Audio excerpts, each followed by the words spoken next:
ہاں، اس نے تڑپ کر اقرار کیا۔ ہاں ہاں، لگتی ہے میری سوچوں جیسی، میرے تصورات کی تفسیر، میرے ذہن میں بکھرے رنگوں سے بنی ہوئی مکمل تصویر، میرے خوابوں کی تعبیر بالکل وہی ہے، ویسی ہی ہے، لیکن میں نے یہ تصور دل کے صنم خانے میں سجاتے وقت یہ ہرگز نہیں سوچا تھا کہ کبھی یہ تصور اس صنم خانے سے نکل کر سانس لیتی ہوئی میرے سامنے آ کر کھڑی ہو جائے گی۔ بت اگر دل کے محبت خانے میں ہو تو سب سے چھپ کر اس کی پرستش کرنا آسان ہے، سامنے آ کر غرور سے کھڑا ہو جائے تو سجدہ کرنا کم از کم سید عالم شاہ کے لیے ممکن نہیں۔ میں کیسے کہہ دوں اس سے کہ تم نظروں کے سامنے آئی ہو تو دل کا صنم خانہ ویران ہو گیا ہے، عالم شاہ کا دل نہیں رہا، ایک ویران سرائے ہو گیا ہے، اور اسے بسانا، سجانا، سنوارنا تمہارے اختیار میں ہے۔ عالم شاہ بے اختیار ہو گیا ہے۔ نہیں، اس نے سختی سے اپنے ہی خیالات کو رد کیا۔ یہ نہیں ہو سکتا، یہ کیسے ممکن ہے کہ سید عالم شاہ ایک کم مایہ بے حیثیت لڑکی کے آگے بے اختیار ہو جائے، سرنگوں ہو کر اپنے دل کو روشن کرنے کے لیے اس کے جلووں کی بھیک مانگے۔ بے چینی حد سے سوا ہو گئی تو وہ کھڑا ہو گیا۔ وی سی آر میں لگی فلم کب کی اپنے اختتام کو پہنچ گئی تھی اور اب ٹی وی اسکرین روشن مگر خاموش پڑی تھی۔ اس نے ٹی وی آف کیا، کیسٹ نکال کر بے دلی سے قالین پر پھینک دی۔ جب سے اس نے آئس کریم پارلر کے باہر ایک لڑکے کے ساتھ دیکھا تھا، اس کا دل دنیا کو توڑ موڑ کر رکھ دینے کو چاہ رہا تھا۔ کون تھا وہ لڑکا اور کیوں تھی وہ اس کے ساتھ؟ یہ سوالات اس کے دل اور دماغ کی دنیا تہہ بالا کیے دے رہے تھے۔ ایک ہی وصف کی تو خواہش تھی اسے، کوئی ہو جس کی وفاؤں کے تمام سرے عالم شاہ کی ہستی تک آتے ہوں۔ وہ چاندنی کی ٹھنڈک، کنوں سے بنا پیکر، وہ ابر نیسا کا پہلا شفاف قطرہ، وہ بہار کے پہلے غنچے کے کھلنے کی صدا۔ اگر حقیقت میں کہیں تھا تو صرف سید عالم شاہ کے لیے تھا، صرف اس سے محبت کرنے کے لیے، صرف اس کو چاہنے کے لیے بنا تھا۔ اس کی تمام تر وفائیں، تمام دعائیں شاہ کے نام ہونی چاہیے تھی۔ پھر وہ دوسرا کون تھا؟ اسے یوں لگا جیسے اس کے جسم کا سارا خون جمع ہو کر اس کی کن پٹیوں تک آن پہنچا ہے۔ اگر اس نے مزید کچھ سوچا تو اس کا ماتھا تڑک کر چور ہو جائے گا۔ سیڑھیاں پھلانگتی، لمبے ڈاگ پھرتی، وہ اپنے بیڈ روم تک پہنچا، پردے برابر کر کے اے سی آن کیا، بیڈ کی سائڈ ٹیبل کی اوپری دراز سے ایک شیشی نکالی اور 2 گولیاں ہتھیلی پر رکھیں، پانی کا گلاس بھرا اور دونوں گولیاں نکل لیں۔ صرف 10 منٹ بعد وہ دنیا جہان سے بے خبر ہو کر اوندا لیٹا سو رہا تھا۔ سید فرمان شاہ اپنے علاقے کے سب سے بڑے وڈیرے اور جاگیردار تھے۔ بچپن اور جوانی انہوں نے لندن میں گزاری۔ والد کی اچانک وفات پر انہیں ملک لوٹنا پڑا۔ اپنے والدین کی واحد اولاد ہونے کے ناطے سے اب سب کچھ ان کا تھا۔ ہزاروں ایکڑ پھیلی اراضی ان کے نام تھی۔ آبائی حویلی کے علاوہ کئی دوسرے شہروں میں بنگلے ان کی ملکیت تھے۔ تمام بینک بیلنس ان کا تھا۔ باہر کی تہذیب کے دلدادہ عیش پرست فرمان شاہ کے لیے کوئی کمی تو پہلے بھی نہ تھی، لیکن اب تو جیسے ان پر جنت کے دروازے کھل گئے تھے۔ تعلیم حاصل کرنے کے بہانے وہ لندن میں جو عیاشیاں کرتے تھے، باپ کے خوف سے انہیں پس پردہ رکھنے کے جتن بھی کرنے پڑتے تھے، لیکن اب انہیں پوچھنے والا کوئی نہیں تھا۔ تمام کاروبار اور جائیداد کے انتظام مختلف لوگوں کے سپرد کر کے وہ خود ہمہ وقت عیش پرستی میں گم رہتے، محفلیں سجتی رہتی، مہمان گھر میں بھرے رہتے۔ مینا بیگم سے انہوں نے شادی کی تو کسی کو کوئی تعجب نہ ہوا۔ مینا بیگم طوائف زادی تھی، ایک بے حد کائیاں اور ہوشیار تھی۔ سید فرمان شاہ کو انہوں نے اس طرح سے گھیرا کہ ان کے بچ نکلنے کا کوئی راستہ ہی نہ رہا۔ انہوں نے خاندانی قدروں کو پامال کرتے ہوئے انہیں حویلی کی رانی بنا دیا۔ سید عالم شاہ مینا بیگم کی ہی اولاد تھا۔ اس کی پیدائش کے 1.5 سال بعد فرمان شاہ ایک کار ایکسیڈنٹ میں دونوں ٹانگوں سے محروم ہو گیا۔ مینا بیگم پہلے جو بھی تھی اور جیسی بھی تھی، فرمان شاہ سے شادی کے بعد انہوں نے خود میں بہت سی تبدیلیاں لانی شروع کی۔ ایک گھریلو خاتون بن کر رہنے کے لیے اسے اپنے اندر سے ہمہ وقت ایک جنگ لڑنی پڑتی تھی۔ فرمان شاہ کے ایکسیڈنٹ کے بعد انہیں خود پر مزید اختیار نہ رہا۔ انہوں نے ہمت ہار دی۔ جوان تھیں، خوبصورت تھیں، انہیں اس وقت بھی کئی دل کئی آنکھیں بچھی ہوئی نظر آتی تھیں۔ ایک دن حویلی کے مکینوں کو علم ہوا کہ مینا بیگم رات کے کسی پہر 1.5 سالہ بچے اور اپاہج شوہر کو چھوڑ کر ہمیشہ کے لیے کہیں چلی گئی تھیں۔ آخر کو طوائف زادی فرمان شاہ نے تلخ لہجے میں صرف اتنا کہا، گھر اسے راس نہیں آیا۔ پھر مختلف آیاؤں کے ہاتھ پلتے عالم شاہ نے کئی بار یہ بات سنی کہ اس کی ماں اسے چھوڑ کر گھر سے بھاگ گئی تھی۔ وہ 16 برس کا ہوا تو سید فرمان شاہ نے ایک 20 برس کی لڑکی سے شادی کر لی۔ عالم شاہ کو غصہ باپ پر نہیں، اس لڑکی پر آیا تھا جس نے محض دولت کی خاطر خود کو قربان کیا۔ عورت ذات سے اسے چڑ ہو گئی۔ ہر لڑکی، ہر عورت کو وہ تحقیر بھری نظروں سے ہی دیکھا کرتا تھا۔ سید فرمان شاہ نے اسے بھی حصول علم کے لیے باہر بھیجا، لیکن وہ تعلیم مکمل ہوتے ہی لوٹ آیا۔ وہ گرم ابلتے خون کا مالک تھا، اسے سرد موسم اور سرد مزاج راس نہیں آتے تھے۔ واپس لوٹ کر اسے علم ہوا اس کی ستیلی ماں بھی اس کے باپ کو اکیلا چھوڑ کر کب کی عذاب فضاؤں میں واپس لوٹ گئی تھی۔ آخر کو ایک اور نے تلخی سے سوچا، بے وفائی کا سنبل۔ تب اس نے ملنے والی ہر عورت کو مسترد کیا، نظر آنے والی ہر لڑکی کو ریجیکٹ کیا، خواہ پہلی نظر میں، خواہ چوتھی یا 5ویں ملاقات کے بعد۔ لیکن اس بات کا اسے علم نہ تھا کہ سب سے چھپ کر جو پیکر اس نے خیالوں میں تراش رکھا تھا، اسے لاشعوری طور پر اس کا انتظار بھی تھا، کہیں اندر چھپی ہوئی وفا کی خواہش بھی تھی۔ لاشعور سے شعور کی سطح پر ابھرنے والے ان جذبات نے اسے خوفزدہ کر دیا تھا۔ ایک لڑکی کو پانے کی اور اس سے وفا چاہنے کی خواہش کا خوف اس کے اعصاب پر طاری ہو گیا تھا۔ وہ اس سے بچنا چاہتا تھا، چھپنا چاہتا تھا، اپنی ذات کو ہمیشہ کی طرح سر بلند رکھنا چاہتا تھا۔ اگر وہ لڑکی ہر طرح کی طرح اس کی شخصیت سے معروف ہو جاتی، اس کی گرم نظروں کے سحر میں گرفتار ہو جاتی، تو سید عالم شاہ کبھی پلٹ کر اس کی جانب دوبارہ نظر نہ کرتا۔ لیکن وہ اس کے چہرے پہ لکھی اس کے کردار کی پاکیزگی اور پیشانی پر جگمگاتی روشنی سے ہار رہا تھا۔ وہ جیسے اسے علم ہو رہا تھا کہ وہ اپنی تمام تر دل پاور کو بروئے کار لا کر بھی اسے پا لینے کی خواہش کو شکست نہیں دے پائے گا۔ اجالا، خوشی اور استباط میں ڈوبی آواز پر اس نے سر اٹھایا۔ جگمگاتے چہرے اور تیز سانس کے ساتھ وہ اس کے سامنے موجود تھا۔ خیریت؟ وہ حیران ہو گئی۔ کیا ہوا؟ موجیں ہو گئی ہیں، وہ ہنسا۔ اپنے خوابوں کی تعبیر پانے کا راستہ مل گیا ہے مجھے۔ ہوا کیا ہے بتاؤ بھی، وہ الجھی۔ اجالا، میں آج بے حد خوش ہوں۔ مجھے جدہ کی ایک فرم میں نوکری مل گئی ہے، 2 سال کا کانٹریکٹ ہے۔ ذوفشا کی آنکھوں کی چمک یک بارگی مان پڑ گئی، چہرہ مرجھا گیا، ہونٹ بھیج گئے۔ جدہ؟ تو تم چلے جاؤ گے؟ تمہیں خوشی نہیں ہوئی؟ وہ حیران ہوا۔ اپنی زندگی سنور جائے گی، ذرا تصور تو کرو۔ مجھے نہیں کرنا کوئی تصور۔ وہ وہاں سے اٹھ کر باہر چلی گئی۔ سنو تو، وہ پکار کر ہی رہ گیا۔ وہ اپنے آنسو پیتی، پلکوں میں چھپاتی باورچی خانے میں چلی آئی۔ کوئی کام نہ سوجا تو تسلے میں آٹا نکال کر گوندنے بیٹھ گئی۔ باہر صحن میں اس کی آواز آ رہی تھی، وہ اماں اور مہاجبین کو جاب کی تفصیلات سے آگاہ کر رہا تھا۔ آٹا گوندتے ہوئے وہ مسلسل آنسو پوچھتی رہی۔ یہ تصور اس کے لیے سوہانے روح تھا کہ وہ 2 سال کے لیے اس سے جدا ہو جائے گا۔ وہ اسے دیکھ نہ پائے گی، اس سے مل نہیں سکے گی، اس کی آواز نہیں سن سکے گی۔ کتنا جان لیوا تصور تھا یہ۔ وہ سسکی بھر کر رکی، اور وہ کتنا خوش لگ رہا ہے۔ دولت پانے کی خوشی اس سے بچھڑنے کی تکلیف پر غالب تھی۔ محبت کے دعووں کی قلعی کس طرح کھل گئی تھی۔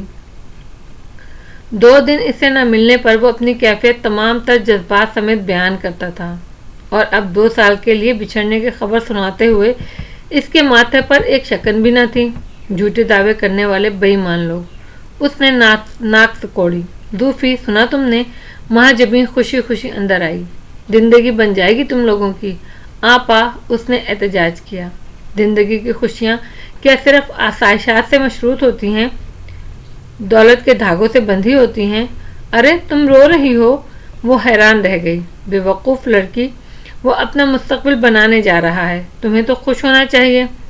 مستقبل یہاں نہیں بن سکتا؟ اپنے ملک میں کیا کمی ہے؟ وہ تنکی۔ ارے ڈیئر کزن، جس ملک میں ڈاکٹر اور انجینئر جوتیاں چٹکھاتے پھرتے ہوں، وہاں معمولی MSc کو کون پوچھے گا؟ وہ وہیں چلا آیا اور پیڑھی سرکا کر عین اس کے مقابل بیٹھ گیا۔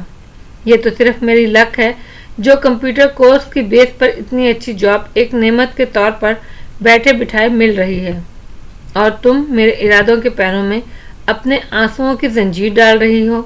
میں تو سوچ کر آیا تھا کہ تم انکریج کرو گی، مجھے حوصلہ بڑھاؤ گی میرا۔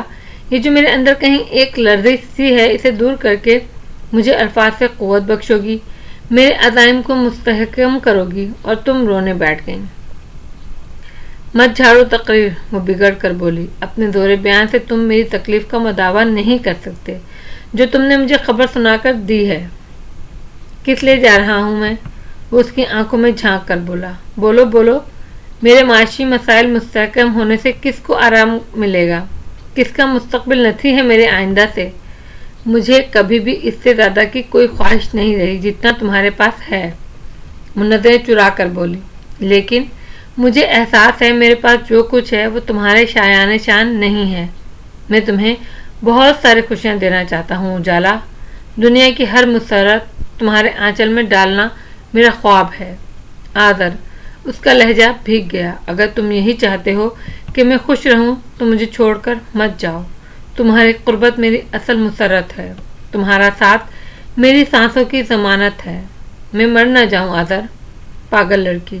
وہ اسے حیرانی سے تکنے لگا۔ اتنا چاہتی ہو مجھے؟ پہلے کبھی کیوں نہیں بتایا؟ اب بتا رہی ہوں۔ اس نے چہرہ گھٹنوں میں رکھ لیا۔ سوچ لو اجالا، ہو سکتا ہے یہ ہمیں ملنے والا پہلا اور آخری چانس ہو، پھر ساری زندگی ہمیں غربت سے جنگ لڑتے گزارنی پڑے۔ تم میرے ساتھ ہو تو میں ساری دنیا سے لڑ سکتی ہوں، اور جس طرح سے میں ابھی رہتی ہوں اسی طرح سے ساری زندگی گزار دینے پر مجھے اعتراض نہیں۔ کیا تم مجھے 2 وقت کی روٹی اور 2 جوڑے نہیں دے سکو گے؟ تمہاری قسم، اس سے زیادہ کی مجھے خواہش نہیں۔ ہاں البتہ جو کچھ خدا نے تقدیر میں لکھ دیا ہوگا وہ تو ہر حال میں مل کر ہی رہے گا۔ عجیب لڑکی ہو، وہ ہولے سے ہنس دیا۔ یہ تو پاگل ہے آذر، مہاجبین چڑ کر بولی۔ میرا مشورہ مانو تو ضرور جاؤ، بھلا یہاں کیا رکھا ہے؟ نہیں آپا۔ وہ کھڑا ہو گیا۔ اگر میرے یہاں رہنے میں اس کی خوشیاں پوشیدہ ہیں تو پھر سب کچھ یہی ہے اور کہیں کچھ نہیں۔ یہ نہیں چاہے گی تو میں کبھی نہیں جاؤں گا، خواہ ساری دنیا مجھے بھیج دینے پر مصر ہو جائے۔ میں اس کے چہرے پہ مسرتیں دیکھنا چاہتا ہوں، اس کے لبوں پر مسکراہٹیں دیکھنا چاہتا ہوں، اس کی آنکھوں سے ایک آنسو بھی ٹپکے۔ یہ مجھے گوارا نہیں، میں نہیں جاؤں گا۔ تم سوچ لینا اجالا۔ بڑی آہستگی سے مڑ کر وہ چلا گیا۔ مہاجبی بت بنی اسے دیکھتی رہی، پھر ذوالفشاں کی جانب مڑی۔ تم نے سنا ذوفی؟ کتنا چاہتا ہے وہ تمہیں، پاگل ہے تمہارے پیچھے۔ خیر پاگل تو تم دونوں ہی ہو۔ اور یہ تمہیں اجالا کیوں کہہ رہا تھا؟ ذوالفشاں زور سے ہنسی۔ پاگل ہے نا بقول آپ کے، اسی لیے، ورنہ میری تو اپنی زندگی کے اجالے اسی کی وجہ سے ہیں۔ کیاری میں لگے پودوں کو پانی دینے کے بعد اس نے پائپ سے نکلتے پانی کی دھار کا رخ دیوار کی جانب کر دیا۔ برسات نہ ہونے کی وجہ سے مٹی سارا دن اڑتی تھی اور ہر شے گرد سے چھپ جاتی تھی۔ مہجبین اور اماں پڑوس میں ہونے والے میلاد میں شرکت کے لیے گئی ہوئی تھیں۔ وہ اکیلی تھی گھر میں۔ پڑھائی کا موڈ نہ بنا تو وہ پائپ لگا کر صحن دھونے بیٹھ گئی۔ ہولے ہولے گنگناتے ہوئے ہر شے پر پانی کی دھار ڈال رہی تھی۔ دروازے پر ہولے سے دستک ہوئی تو اس نے چونک کر پائپ زمین پر ڈال کر کمر کے گرد لپٹا ہوا دوپٹہ کھولا اور دروازے کی جانب بڑھ گئی۔ ابا کے آنے کا وقت تھا، سو اس نے بے دھڑک دروازہ کھول دیا اور پھر اس کے حلق میں گھٹی گھٹی چیخ رہ گئی۔ عالم شاہ دروازہ کھلنے پر اسے دیکھ کر بڑے روب سے اندر آ گیا۔ کیا بات ہے؟ سہمی ہوئی وہ اسے دیکھ رہی تھی اور وہ اپنے مخصوص انداز میں مسکرا رہا تھا۔ مغرور بھی ہو اور بزدل بھی اچھی بات ہے، لڑکیوں میں یہ دونوں چیزیں ہونی ہی چاہیے۔ میں پوچھتی ہوں آخر آپ اس طرح کیوں آئے ہیں میرے گھر میں؟ اس نے تمام تر ہمتیں جمع کی اور کہا، تمہیں اعتراض ہے؟ وہ حیران ہوا۔ عجیب لڑکی ہو، تمہیں تو خوش ہونا چاہیے، زندگی میں پہلی بار سید عالم شاہ نے اپنی ہار تسلیم کی ہے اور تم ناخوش ہو۔ مجھے آپ کی ہار اور جیت سے کچھ لینا دینا نہیں ہے۔ اس نے ہاتھ جوڑ دیے۔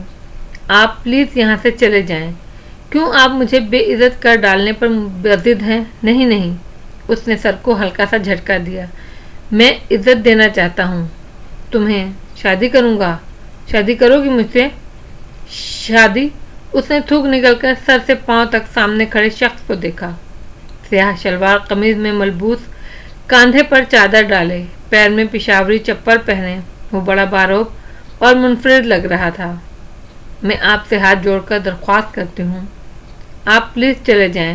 کوئی آ گیا تو، کسی نے دیکھ لیا تو، وہ لرزتی ہوئی آواز میں کانپتے ہوئے لہجے میں بولی۔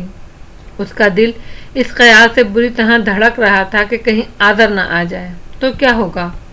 اس نے تیوری چڑھائی، کسی ایرے غیرے کے نہیں، سید عالم شاہ کے ساتھ کھڑی ہو اور میرے سوال کا جواب دو۔ شادی کرو گی مجھ سے؟ نہیں، اس نے خوف سے سر جھٹکا۔ میں آپ سے شادی نہیں کر سکتی، میری منگنی ہو چکی ہے۔ سید عالم شاہ کے چہرے پر بہت سے سارے لہرانے لگے۔ منگنی؟ اس نے جیسے دانت پیسے۔ کس سے؟ اس کلاش سے جس کے پھٹکچر اسکوٹر کے ساتھ تم اس دن کھڑی تھی۔ ہم لوگ ایک جیسے ہی ہیں، اس نے تھوک نکلا۔ آپ اپنی جیسی کوئی امیر زادی ڈھونڈ لیں، مجھ میں ایسی کوئی بات نہیں۔ سید عالم شاہ نے جیسے اس کی بات سنی ہی نہیں۔ اس کی نگاہ اس کے جڑے ہوئے ہاتھوں پر تھی، اس کی انگلی میں پڑی انگوٹھی پر مرکوز تھی۔ اتار دو یہ انگوٹھی، وہ جیسے پھنکارا۔ نہیں، وہ سر کو نفی میں ہلا کر پیچھے ہٹی۔ وہ آگے بڑھا اور اس کا ہاتھ پکڑ کر انگوٹھی کھینچ لی۔ ذوالفشا کی ساری چیخیں اس کے حلق میں گھٹ کر رہ گئیں۔ خوف کے مارے اس کی آنکھیں پھیل گئیں۔ دیوار سے سر ٹکائے وہ وحشت سے اس کی جانب دیکھ رہی تھی جو اس کے بے حد قریب کھڑا تھا۔ بہت خوبصورت ہو، وہ اپنی مخمور نگاہیں اس پر جما کر کہنے لگا، جیسے چاندنی سے بنائی گئی ہو۔ نہ جانے تمہارا نام کیا ہے؟ میرے لیے تو تم روشنی ہو، میری زندگی کے اندھیروں کو دور کرنے کے لیے اتاری گئی روشنی۔ میں نے تمہارا نام روشنی ہی رکھنا ہے۔ اور سنو روشنی، تم صرف میرے لیے بنائی گئی ہو۔ کسی اور کے جیون میں اجالے بکھیرنے کی تمنا اگر دل میں ہے تو ابھی اسے نکال پھینکو۔ آج سے تم میری منگیتر ہو۔ اس کے تھامے ہوئے سرد ہاتھ میں اس نے انگوٹھی ڈالی اور لمبے لمبے ڈگ بھرتا باہر نکل گیا۔ ذوالفشا کی ساری جان اس کے بدن سے نکل چکی تھی۔ وہ دیوار کے ساتھ بیٹھتی ہی چلی گئی۔ سانس بحال کرنے اور دم میں دم آنے میں اس نے بڑی دیر لگائی۔ پسینے میں ڈوبی پیشانی کو صاف کر کے اس نے اپنا ہاتھ دیکھا۔ اس کی انگلی میں آذر کی دی ہوئی انگوٹھی ہرگز نہیں تھی۔